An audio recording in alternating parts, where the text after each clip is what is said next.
महोत्सव के भव्य एवं दिव्य अवसर पर विहंगम योग के प्रणेता अमर हिमालय योगी स्वरवेद महाग्रंथ के रचयिता सदगुरुदेव भगवान की 135 फीट से भी ऊंची दिव्य भव्य प्रतिमा का शिलान्यास भी इसी समारोह में होगा। हम उसके भी साक्षी बनेंगे, हम उसके भी साक्षी बनेंगे।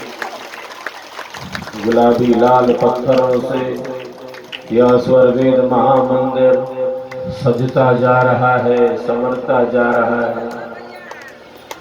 लाखों करोड़ों जिज्ञासुओं के आध्यात्मिक उत्थान का मार्ग प्रशस्त करने वाला है यह स्वरवेद महामंदिर, जहाँ स्वरवेद के समस्त दोहे हैं, वेदों के मंत्र हैं, उपनिषदों के प्रसंग हैं, गीता के श्लोक हैं, मानस की चौपाइयाँ हैं।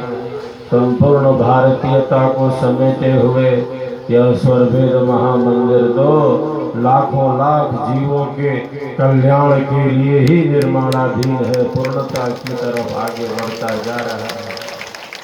तब आप सबों के सहयोग से, सेवा भावना से संभव होता जा रहा है।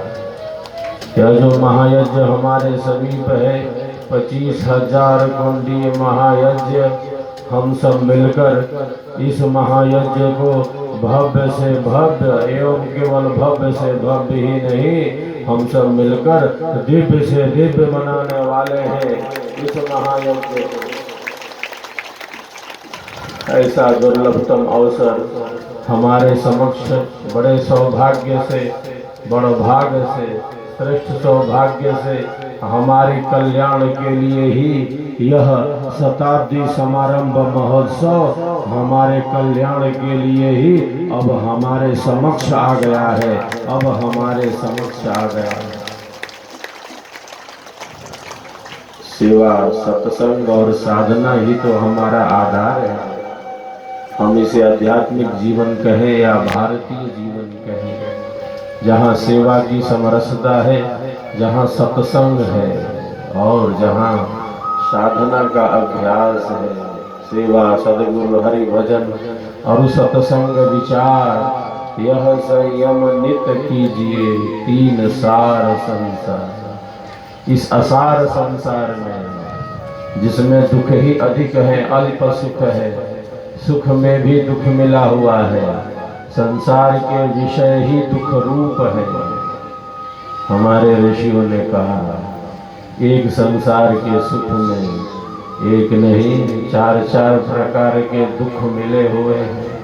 परिणाम दुख है, ताप दुख है, संस्कारों का दुख है और गुण वृत्ति विरोध का दुख है। संसार दुखमय है, सभी विषय दुख रूप है। सुख अल्प है, क्षणिक है, विनाशी है, मिटने वाला है। और आदि अनादि काल से इन्हीं अल्प सुखों को, जिसमें दुख ही अधिक है, दुखों को भोगते हुए चले आ रहे हैं।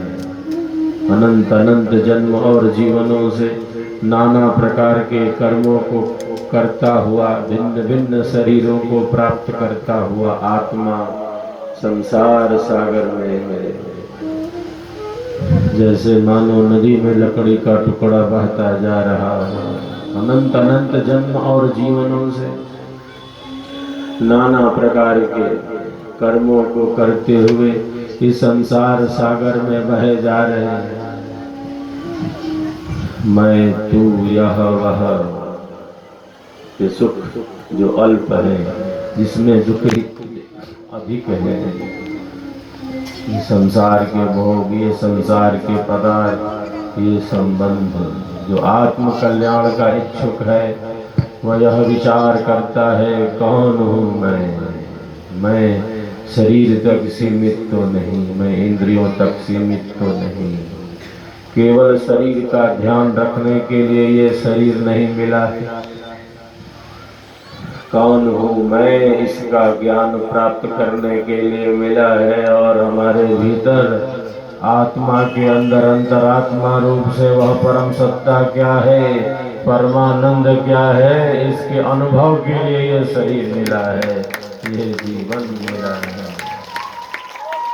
साधक साधिकाएं यही चिंतन करते हैं कि अब देख लिया, अब भोग लिया, अब जान लिया, अब कितना दुख भोगेंगे।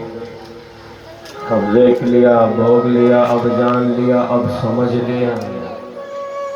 यह जो वर्तमान जीवन है केवल संसार के भोगों पदार्थों संबंधों में व्यतीत नहीं हो सकता, बल्कि यह जो वर्तमान जीवन मुझे ईश्वर की अहेतु की कृपा से मिला है, इस वर्तमान जीवन में मैं केवल इन्हीं अल्प सुखों दुखों भोगों पदार्थों संबंधों में मेरा जीवन व्यतीत नहीं हो सकता, बल्कि मेरे जीवन का आध्यात्मिक कल्याण होगा, परम निर्माण होगा।